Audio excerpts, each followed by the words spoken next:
Hi అండి, welcome to your channel. నేను ఆదరణ. ఈరోజు మనం పత్తి చేనికి వచ్చామండి. పత్తి చేనికి మందు కొడడానికి వచ్చామండి.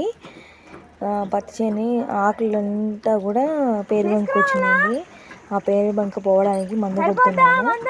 పేరు బంక రావడం వల్ల ఏమవుతుందంటే చెట్టు ఇగురు అనేది సరిగ్గా రాదు, చెట్టు తొందరగా ఎదగదు, దాని ఆగిపోతుంది అనమాట. దాని పెరుగుదల అనేది అక్కడే ఆగిపోతుంది అనమాట. స్లోగా పెరుగుతుంది తప్ప త్వరగా పెరగదు మొక్క అనేది.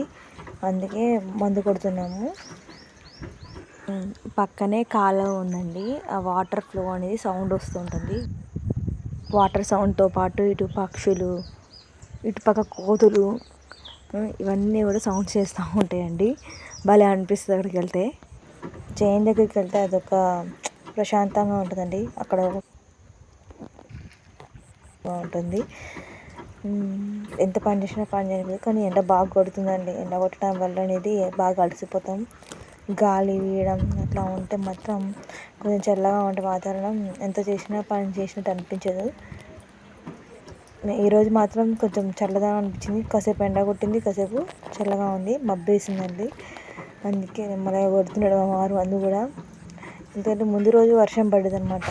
ముందు రోజు వర్షం పడి అంత బురద ఉంది. పాపం నాడ కొట్టలేకపోతుంది, జారిపోతుంది. పాపం మా వారు కింద పడేటోడు.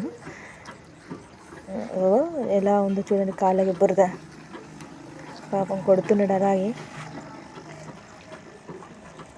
మందు అయిపోయింది. పాయల మొక్కలు వేసినామండి. ఈ పామాయిల మొక్కలో అంతర పంటలాగా పత్తి వేసినమాట. ఇది 2 years వేసుకోవాలి పత్తి అనేది. థర్డ్ ఇయర్ వచ్చినప్పుడు థర్డ్ ఇయర్కి ఇక ఏమి వేయకూడదు అనమాట. పామాయిల చెట్లలో ఒక 2 సంవత్సరాలు మాత్రమే, అంటే ఈ ఇయర్ నెక్స్ట్ ఇయర్ మాత్రమే వేసుకోవచ్చు మనం. పంట ఏదైనా మిర్చి అయినా పత్తి అయినా ఏదైనా అంతర పంట వేసుకోవచ్చు పామాయిల చెట్లలో. థర్డ్ ఇయర్ పడ్డాక ఇక వేయకూడదండి.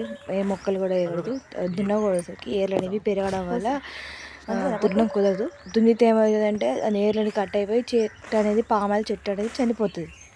అందుకే ఈ సంవత్సరం నెక్స్ట్ ఇయర్ అనమాట మనం పత్తి వేయడం. థర్డ్ ఇయర్ నుంచి ఏం వేయకూడదు అంతే అనమాట.